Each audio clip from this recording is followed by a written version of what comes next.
푸트 옵션 막 이런 거 얘기가 나오면서 연금 시장이 빠르게 움직이는 거예요. 건망증이 좀 심했으면 좋겠어요. 안녕하십니까. 삼성자산운용에서 ETF 컨설팅 본부를 맡고 있는 최창규입니다. 제가 삼성자산 온 지 이제 1년 됐고요. 여러 편의 프로그램을 찍었는데 전부 다 단발성으로 끝났습니다. 이번 프로그램은 롱런 했으면 좋겠다라는 바람으로 촬영에 임하고 있고요. 이번 콘텐츠의 타이틀은 펀 ETF입니다. 뻔하지 않지만 재미있는 ETF 얘기를 좀 드릴 거고요. 또 뭐 어떤 ETF를 또 사라고 날 얼마나 또 손실로 밀어넣으려고 이런 걸 찍고 있어 라고 생각하실 텐데 그런 얘기는 안 드릴 겁니다. 이 ETF가 왜 만들어졌는지, 이 ETF는 누구를 위해서 만들었는지 숨겨져 있는 비하인드 스토리를 재밌게 설명을 드리면서 투자하시는데 조금이라도 도움이 되셨으면 하는 바람으로 만들게 되었습니다. 질문에 답변을 드리도록 하겠습니다.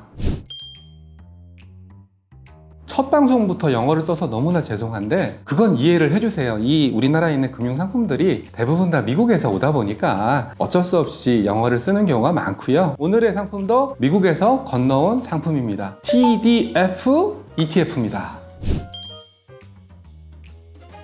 미국 사람들은 노후 대책을 뭐 국민연금이나 이런 걸로 하기보다는 401k나 501k와 같은 연금 계좌에서 주식 투자도 많이 하고 노후 보장도 많이 한다고 들었어요. 그러다 보니까 미국 사람들은 주식에 대한 연금 투자 비중이 굉장히 높은 편이거든요. 근데 주식이라는 게 언제나 좋지도 않고 장기적으로 갖고 갔을 때 우상향하는 주식도 있지만 우상향하지 않는 그런 주식도 있거든요. 그래서 내가 언제 은퇴할지 날짜를 정해줄 테니까 주식 채권 잘 섞어서 잘 운용해줘 라는 게 TDF의 철학이고요. 영어로 설명드리면 제가 좀 영어 발음이 구리긴 한데 타겟 데이트, 그러니까 내가 언제 은퇴할지 대상으로 한 펀드, 그래서 TDF, 이거를 라이프 사이클 펀드라고 부르기도 합니다. 대부분의 자산, 특히 노후 자산을 대비한 상품들은 주식과 채권의 비중 이런 것들을 조절해 준다. 이 개념만 이해해 주시면 될 것 같습니다. 이거는 좀 개인적인 생각이 많이 들어가 있는데요. 우리 삼성자산의 코덱스 ETF를 투자하시는 분들이 누굴까라는 고민을 참 많이 했어요. 아무래도 뭐 리테일 중심의 개인 투자자분들도 많이 할 거고 또 나이 드신 분들도 많이 할 거고 해외 주식 하시는 분들도 많이 할 거고 라고 생각을 했는데 최근에 시장이 굉장히 힘들어요.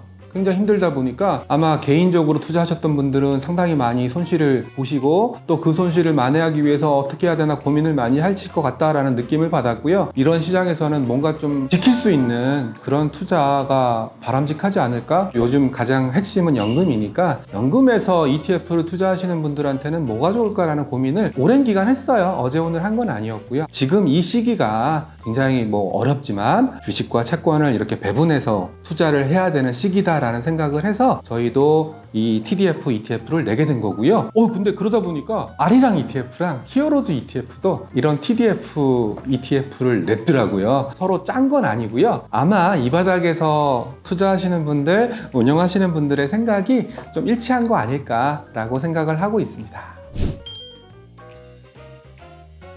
탄생비화 있죠. 황소랑 곰이 마늘을 먹고 싸운 거죠. 보통 황소라 그러면은요 뿔을 이렇게 위로 쳐올리지 않습니까? 그래서 상승을 의미하고요. 곰, 베어는 이렇게 앞발로 내리치지 않습니까? 그래서 하락을 의미하는데 이 시장에 있는 사람들이 상승과 하락이 너무 싫은 거예요. 난 투자는 하고 싶은데 상승할 때는 기분 좋지만 요즘처럼 하락할 때는 굉장히 기분이 나쁘고 밤잠 못 자실 거예요. 그러다 보니까 저도 여기 오면서 느꼈던 게 딱 하나가 있어요. 내가 만드는 상품은 투자자들이 잠을 잘 수 있게 해주겠다. 마음 편히 발이 쭉 뻗고 잠자는 상품을 만들어 보겠다라는 생각을 했었고 자산운용 업계에서는 발 뻗고 자려면은 딱 한 단어, 분산 투자. 주식도 분산, 채권도 분산, 대체도 분산, 분산 투자라는 개념이 들어가게 되거든요. 발 뻗고 하는 투자를 해주면 좋은데 분산 투자를 하면 더 좋겠다. 근데 문제는 뭐냐면 분산이라는 게 한번 쫙 분산해 놓고 가만히 냅두면 매니저가 할 일이 없어요. 쫙 분산을 해 놓고 시간이 흐르면 그 분산의 비중을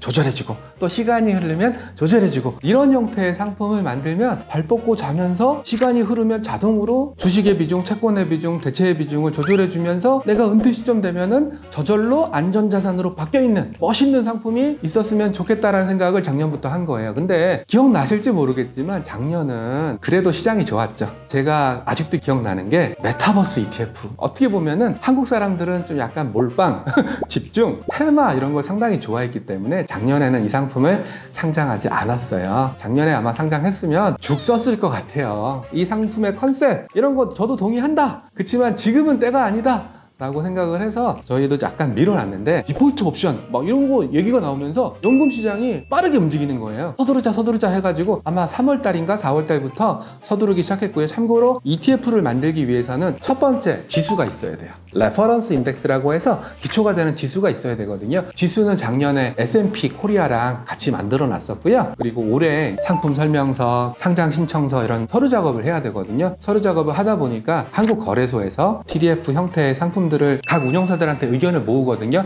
삼성자산 너희는 뭐 상장할 거야? 저는 뭐 이런 거 상장할 겁니다. 그러면 비슷한 컨셉의 ETF들은 모아서 같이 심사를 하시거든요. 그러다 보니까 저희뿐만 아니라 뭐 R이랑 뭐 히어로즈 다 같이 TDF, ETF가 나온 게 아닌가 이렇게 생각을 하고 있습니다. 이건 아셔야 돼요. ETF가 오늘 만들어 볼까? 라고 해서 당장 내일 만들어지는 건 아니거든요. 상장 과정을 거쳐야 되기 때문에 저희도 한 ETF를 만들 때 짧게는 3개월 또는 길게는 6개월 정도의 시차를 생각을 해요. 마치 제가 좋아하는 미스터 초밥왕 만화를 보면은요, 배달 초밥은 손님들이 바로 드시는 게 아니라 30분, 1시간 뒤에 드실 거기 때문에 그걸 염두에 두셔가지고 초밥을 만드신다고 그러더라고요. 저희도 마찬가지예요. 3개월, 6개월 뒤에 이 테마, 이 아이디어 이런 것들이 어떻게 흘러갈 건지를 예상하고 만들다 보니까 즉시성 이런 거에 좀 떨어질지 모르겠지만 투자자들이 드시기에 상당히 알맞은 타이밍에 ETF가 좀 상장하도록 유도를 많이 하고 있는 상황입니다.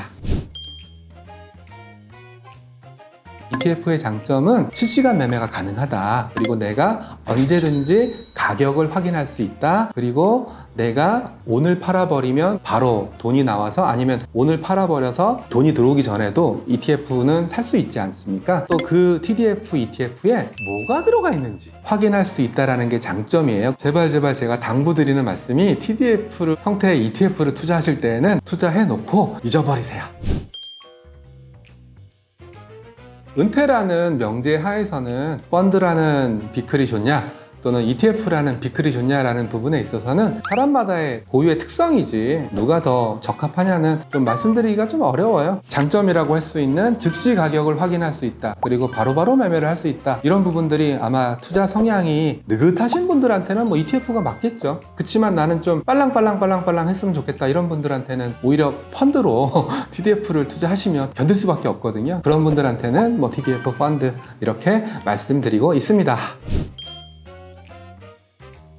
제가 앞서서 주식, 채권, 대체 요 세 가지 상품을 섞는다라고 말씀을 드렸는데요. 이 섞는 방법이 수천 가지, 수만 가지가 돼요. 개인적인 거지만 저는 5대5나 6대4를 참 좋아하거든요. 가르마도 6대4 가르마 타는데요. ETF 같은 경우에는 저희가 자체적으로 개발하진 않았지만 지수를 S&P라고 글로벌 인덱스사랑 만들었는데요. 주식에 해당되는 것은 한국 주식, 뭐 좋긴 좋은데 너무 사이클이 크지 않습니까? 미국 주식 좋긴 좋은데 최근에 테크 주식 무너지는 거 보면 겁이 나거든요. 그래서 글로벌 주식으로 주식 부분은 만들었고요. 채권 부분은 한국 채권을 담았어요. 대신에 어떤 부분에서 엣지를 줬냐 하면 글로벌 주식 쪽에서 달러화에 대해서 오픈을 해버렸어요. 얘를 엄밀하게 뜯어보면 글로벌 주식, 달러화 매수 이 두 가지가 들어가 있는 거고요. 그리고 한국 채권 매수, 상품에 따라 조금씩 틀린데 대체라고 얘기한다면은 얼터너티브라는 영어로 쓰고 있는데 우리가 알고 있는 유가, 부동산, 달러 이런 것들이 다 대체의 범주에 들어가는 거고요. 이거는 왜 집어넣냐 하면 요즘은 전통자산이라고 할 수 있는 주식과 채권이 둘 다 망가지고 있어요. 수익률이 굉장히 안 좋거든요. 인플레이션 얘기 들었지 않습니까? 교과서에는 이렇게 나와요. 인플레이션 시기, 물가가 막 상승하는 시기에는 첫 번째 커머더티다, 두 번째 농산물이다, 세 번째 실물자산이다, 네 번째 부동산이다, 다섯 번째 골드다, 여섯 번째 비트코인이다. 비트코인 아닙니다. 비트코인은 교과서에 나오지 않습니다. 이런 식으로 투자라고 나와 있기 때문에 대체 자산도 좀 집어넣고 저희가 뭐 메가 트렌드에도 글로벌 주식 투자를 좀 하기 때문에 이런 식으로 좀 엣지를 줘서 지금 시장 국면에서 슬기롭게 헤쳐나갈 수 있게끔 설계를 했다라는 것이 TDF, ETF의 장점이 아닐까 생각을 하고 있습니다. 어젯밤에 미국 CPI가 9%를 찍었더라고요. 9% 찍었던 거의 핵심이 에너지 가격이었고요. 이런 인플레이션 시기를 저도 그렇지만 최근에 경험해 보신 투자자분들이 많이 없어요. 이렇게 하시면 인플레이션을 슬기롭게 넘어갈 수 있습니다 라고 정확하게 답변은 드리기 어렵지만, 말씀드렸던 대로 얘는 대체도 좀 들어가 있고 하니까 주식, 채권 이 두 가지로만 구성된 전통적인 매운맛 신라면, 진라면보다는 신라면과 진라면을 섞은 이 진심라면이 이런 시기에는 맞지 않을까 생각하고 있고요. 제가 이 방송 오늘로 끝난다면은 앞으로 드릴 말씀이 없겠지만, 인플레이션 관련해서는 계속 꾸준히 체크를 해서 시청자분들한테 저의 느낌, 생각들을 말씀드리도록 하겠습니다. 자산을 축적해야 되는 좀 약간 젊은 세대라든지 이런 분들한테 적합하지는 않은 것 같고요. 내가 주식 투자는 해보지 않았지만 한번 노후에 대해서 진지하게 고민을 해보고자 하는 30대 중반 또는 30대 후반, 40대 이런 분들을 위해서는 이 TDF, ETF가 꼭 필요한 상품이 아닌가라고 생각을 하고 있고요. 두 번째로, 성격이 좀 느긋하셔야 되고요. 건망증이 좀 심했으면 좋겠어요. 잊어버릴 수 있고 이런 분들을 위해서는 적합하지 않을까 이렇게 생각을 좀 하고 있어요. 또 한 가지 또 말씀드린다면, 좀 하실 거예요. 수익률이 마치 우리 평양냉면 먹는 듯한 비냉 먹으시다가 물냉 먹으면 좀 맛이 심심하지 않습니까? 그런 느낌을 좀 많이 받으실 거예요. 근데 투자에 있어서는 심심한 것도 일종의 투자거든요. 오래가는 투자를 하는 게 이 TDF, ETF의 철학이기 때문에 평양냉면과 같은 맛을 좋아하시는 분들한테 적합한 상품이다 라고 생각을 해요. 이왕 매매하실 거면은 위탁 계좌에서 하시는 것보다는 연금 계좌에서 좀 매매를 해주셨으면 좋겠다. 그리고 얘는 사고 팔고 이런 거는 좀 안 했으면 좋겠다. 그냥 사놓고 잊어버리시고, 사놓고 까먹으시고, 대신에 이제 한 가지 기억하실 게, 해마다 비중이 어떻게 바뀌었는지, 어떤 수익률을 냈는지, 이것도 되게 중요하세요. 달성 수익률이겠죠? 이런 것들을 체크해 보시면서 본인의 공부도 좀 필요한 상품이다라고 생각을 하기 때문에 연금 계좌에서 투자하시는 게 맞다라고 판단하고 있습니다.